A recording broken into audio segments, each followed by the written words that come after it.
Good morning, wrestling fans, and welcome to PWR. Today, Wednesday morning, it's January 19th, 2022. The man they call Meathead and the man who has entered many forbidden doors, Matthew Thomas. Good morning, Matthew. You know what? You've had quite a few introductions of me, and that might be my favorite of all time. I don't think it's the favorite of the people of the forbidden doors you've entered, though. So, I mean, well, you'd have to ask them individually, I guess, and that's another episode. that's an episode that airs after 2 a.m. Central. What time is that, Mountain? This program? Oh, that's Collar and Elbow Brand.com. Collar and Elbow Brand, and you can peruse their catalog, their virtual catalog. Although, you know what? It would not hurt my feelings if Collar and Elbow actually did manufacture a physical catalog. So maybe we need to get on the phone with Uncle Al. Who could sell him the paper? Dwight Schrute.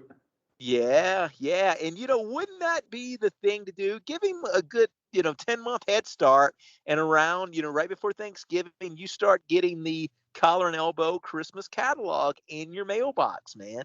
I think that's exactly something to look forward to at the end of this year. But until the catalog is made widely available, you can go to collarandelbowbrand.com, look at all of the wonderful wares there, and enter promo code LindaKay, LINDAKAY, to save yourself 10% off of whatever you put in your basket. I guess if we got the actual physical catalog, you couldn't type in Linda Kay into the catalog. You probably have to call the 1-800 number and tell them LINDAKAY. No, you'd have one of those little things that you ripped out and sent in the mail with your check, and you could enter LINDAKAY in those little boxes that they've actually got. One box along with a the picture of the parrot to go to the Drawing Institute, right? Exactly, man. I think there's a market for that. Did you ever trace that picture and think that you were an amazing artist? Oh, I mean, there's always artistic, in the back of the TV guide. There's artistic integrity in tracing. Okay.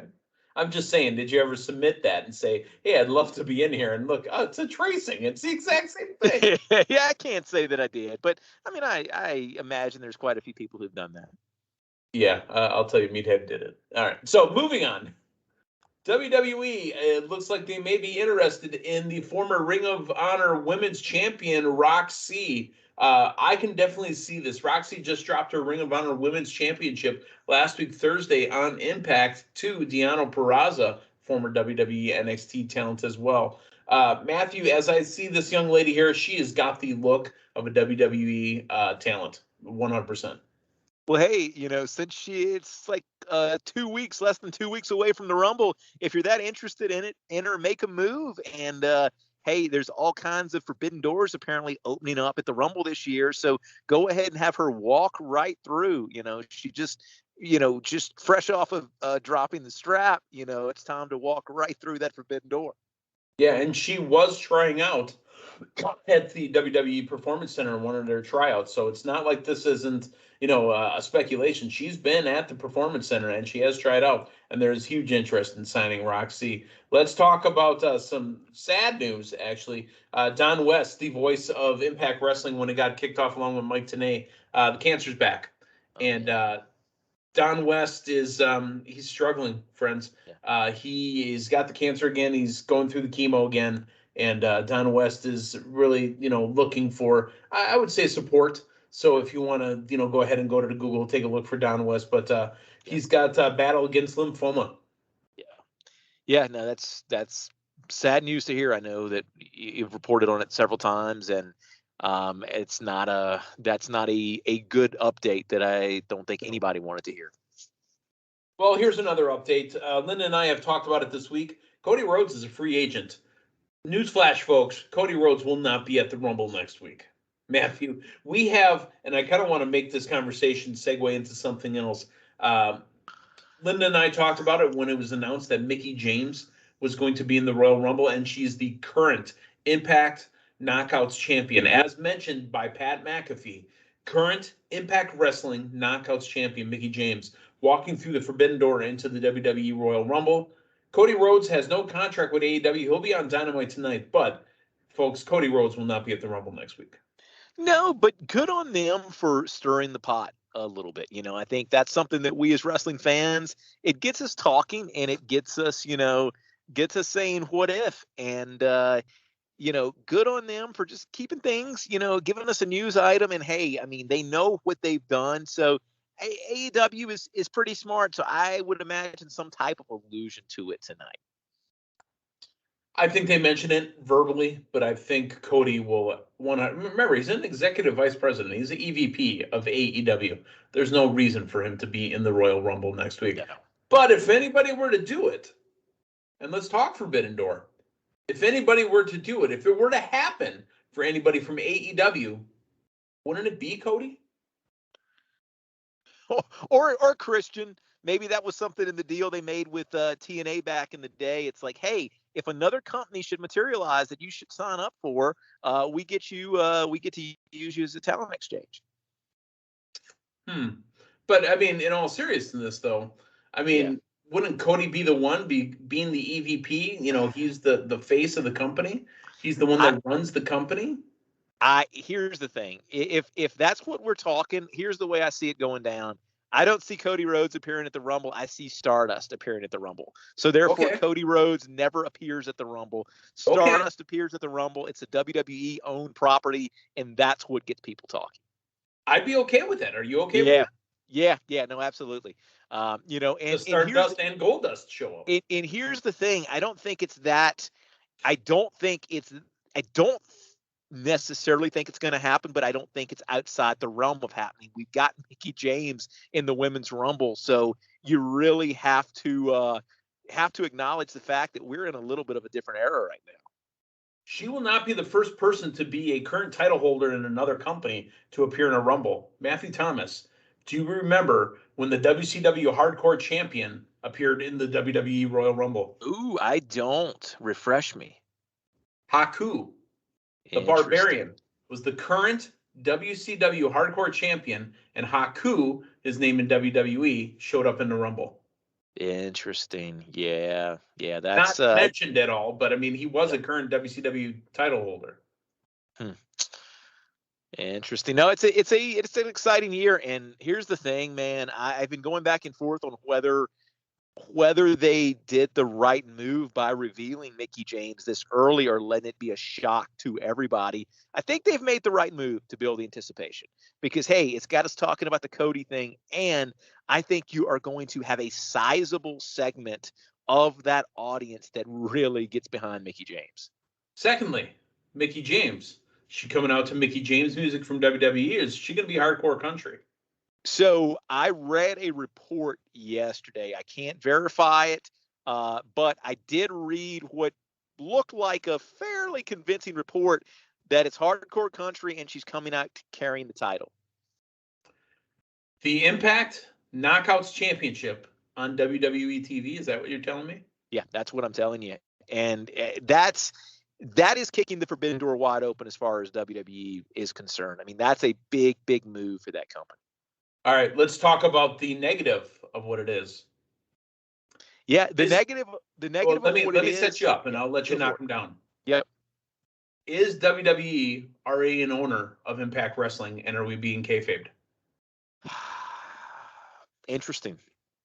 I'd not considered that. However, I think the more likelihood there is kind of like they did when they tried to put NXT on Wednesday nights to compete with Dynamite. I think there may be a move in the back of all of this that's saying, hey, they're not competition, so we're going to have them on. We're going to have their champion on our show. Okay. So I hope that they're not also, the owners like when WWE technically was owning ECW and, funding ECW. They weren't really competing against them. That's how they had that ECW invasion with, Mr. Monday Night and all that other stuff there. Yeah. Okay. All right. So fantasy booking. One AEW talent from the men's and the women's side you'd like to see walk through the Forbidden Door at the Royal Rumble.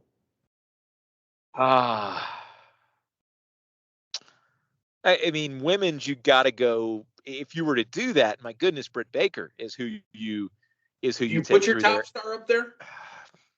Do you put your champion in there as well? Because they're not going to win it. So you risk putting your champion in there. Maybe thinking out loud, maybe a better move is actually Jade because that's Jade's type of match.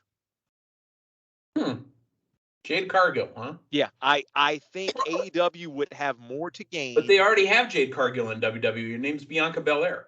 Yeah, a completely different body style and a completely different technique. I think a Rumble match suits somebody like a Jade. That's probably where AEW would probably come off as far as what they accomplish. Say this Let me person's not call you going to on win that, it. and let me see you on Uh-huh. it. Nyla Uh-huh. Rose. Walked in the door by, excuse me. Yeah. I still think you go Jade. I think Jade is a more unique look, a unique body type that WWE hasn't seen or they haven't seen on that audience in quite some time. And Okay. if we're gonna go men, same set of qualifiers, this is to get this person over in AEW without them winning the Rumble. I think you go Wardlow. Wardlow's a definitely WWE type body. 100%. Now, the speculation from people on maybe just on the surface will go, MJF, he's been talking about it all the time. It's not MJF. Let's just put that right there. No. Okay. But I see your Wardlow, and I hear you, and I acknowledge you, right? If I were to go with somebody from there, why not put in Luchasaurus? Yeah. No, that's maybe that would finally get the Luchasaurus gimmick to click with me. And the only reason I would be down on that is because of, I'm not that excited by Luchasaurus. Maybe that would do it for me, and maybe that would bring people like me to the Luchasaurus fold. Okay. Well, we could fantasy book all day, but let's move on. Let's talk NXT from last night, Matthew. We texted each other. We were live. We were watching it live for a while. So, we'll get to the match in just a bit. But I just have to say, first off, how loud did it echo through your place and my place, the chop from Roderick Strong onto Walter? Oh, my goodness. Here's the thing. In most matches, you feel like the chop is done for an effect, as a little bit of a spice on the dish, if you will. A little lamb, This match, the chop was an outright vicious strike, by both guys, especially the ones delivered by Walter. My goodness. Anytime you get to see Walter wrestle, it is an outright pleasure. And this, I can easily say, is the best match I've seen on NXT 2.0 on their regular Wednesday or Tuesday show. You know what we had? We had a black and gold brand match in 2.0. Yeah. Yeah, we had a match that was physical. This, holy smokes, this felt like an AEW match. This felt like a Ring of Honor match. This felt like an Impact match. They were beating each other, and it had ring psychology. I enjoyed every second of it. But like I said, we'll get to that match in just a little bit.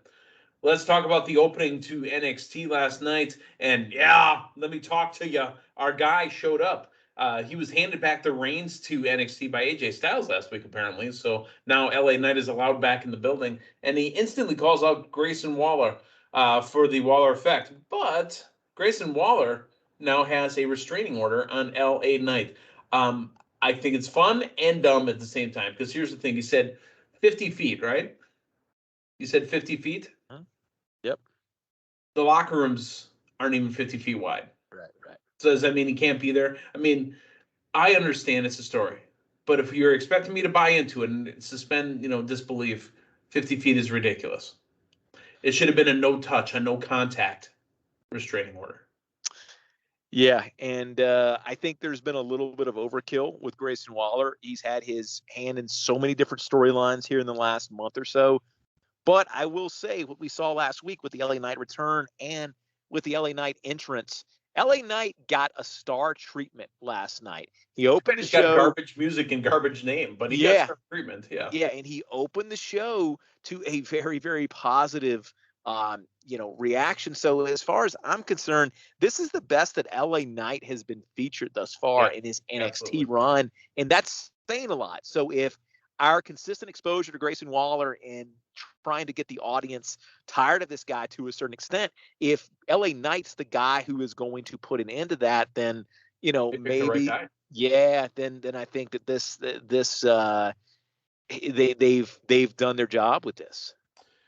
Grayson Waller has a insurance policy following him around. It's not Veer, it's not Shanky, but it looks like it came from that kind of well.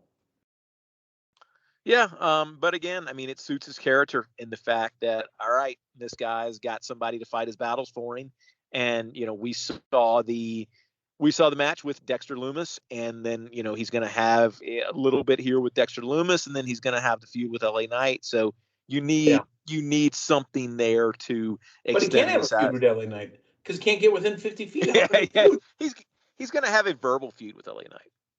That's what I'm saying. I mean, as far as the paperwork, should have been a no contact. So that way they can be in the same area, be in the same room. They can talk to each other, but he can't touch them. Here's what they need to build up to. They need to build up to a 50-foot strap match that has like some type of barrier where they're just attached to this 50-foot strap, but they actually can't get any closer than 50 feet. Yikes. What's worse, that stipulation or the name LA Knight? No, they're both up there. Dusty Tag Team Classic, the Creed Brothers defeating Briggs and Jensen, or Josh and Brooks. Good tag team match. We're getting that Dusty Tag Team Classic going, and they're moving on to the semifinals. Yeah, and you're further trying to highlight the Diamond Mine as a stable, so I think this was the right move here. Dante Chen has returned, taking on Guru Raj, and it was a no contest because your boy Duke is back, and now his haircut makes him look good. His haircut makes him look good, and he's not talking about poker.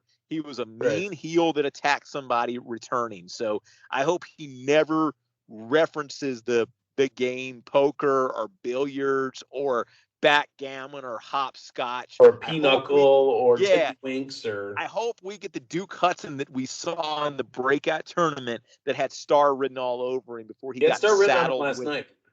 Yeah, before he got saddled with his gaming gimmick. Yeah, and we're going to move on because that's how much I want to talk about it. Yeah. Carmelo Hayes and Cameron Grimes crashed Tony D'Angelo's memorial service for Pete Dunne. Cameron Grimes, as much as I love him, boy, the cleaned up Cameron Grimes is not for me. I needed a little bit dirty. Yeah, now I'm right there with you, and we feel like we've kind of fallen a little bit from that character-based Cameron Grimes that we had. I think he and Tony D'Angelo are going to match up nice. I hope that his program with D'Angelo, it gets us a little bit more of the Cameron Grimes that back to the roots. Yeah, that everybody fell in love with. Because here's the thing: somebody jumping in, not having watched last year, they're not gonna have any idea what this dude's talking about to the moon. Right. You're trying to throw a little bit of a catchphrase in there, but you're not, basing it on the Cameron Grimes that got over. Kaylee Ray lost to Ivy Nile. Ivy Nile with a victory on Kaylee Ray. Yeah, no, and made sense within the context of the story. I think you keep her a lot of highlighting on the Diamond Mine. Yeah, and you keep her winning and keep her undefeated for a little bit longer. And I like those dips that she does on the ring. Legado del Fantasma taking on Malik Blade and Idris Inofe, and Legado del Fantasma lost. Yeah. This, Not only did they beat Gacy and Harlan last week, they've moved on, and now they're in the semifinals. Yeah. This is the upset of the night. I thought potentially that the tournament was, made for these guys, and that was not the case. So, that's why I don't try to fill out any brackets anymore. And they kept saying bracket busters last night, even though it's only January, not March. So Dakota Kai and Ulyssa Leon. Dakota Kai defeats Leon, and this was really not much of anything. It was Dakota Kai wins. Yeah. Now, here's the thing, man. I would have, not this match in particular, but I think you probably could have condensed the match or a segment or something on the program and given the main event just a wee bit longer. Not that they didn't pack a ton in that main event, but I would have taken it double the length. I was going to say, just forget about it. Let's talk main event again. We started with it, and we're going to finish with it. The main event was Roderick Strong and Walter. Walter getting up in the face of Malcolm Bivens in the locker room. And you know what? Walter's an opposing dude. But Roderick Strong looked like he belonged. instantly when we were going to talk about this this morning, I thought I was going to say, and Walter defeated future AEW member, Roderick Strong. No, sir. Roderick Strong, if he continues to do this, could make it to the main roster. Yeah. No, you just got to give him the opportunity. And I mean, speaking of main roster, my goodness, I would be all in if Walter goes in the Rumble, wins the thing, and takes on a frickin' Brock Lesnar or a Bobby Lashley. That's a main event WrestleMania or match a Big right E. there. I want to see him with those three big guys. Yeah, and I mean, Walter, my understanding of it is he is stateside now for a while, so hopefully we'll be seeing him more on the NXT program as opposed to NXT UK. But talking about how this felt black and gold, I don't know that we got a ton of Walter just on weekly black and gold programming that wasn't NXT UK. I was going to say, when we got him 2 to 3 weeks in a row because it was a work visa or something. Yeah, so this was fantastic. By far and away my favorite match on NXT 2.0 thus far. And just a Walter match is just a different style of a match. And these chops were unreal. The psychology was fantastic. And Walter is just a different type of cat, man. There's really not anybody that, working today that you can compare him to. It's like the guy moves like a nimble, powerful giant. It's amazing. He's like a 21st century Ivan Drago is what he is. Yeah. That's what his character is built like. Yeah. Just absolutely amazing. And one thing that I really appreciated with this too, and I can't say that I have noticed it a ton because of what we see most weeks on NXT 2.0, but the tight and kind of angled camera angle that they've got in that studio actually added a lot to this match too. This match, not to all matches. This match, no, but to this match, because these guys were working so snug. It's like you were right up on the action. My goodness, this was a work of art.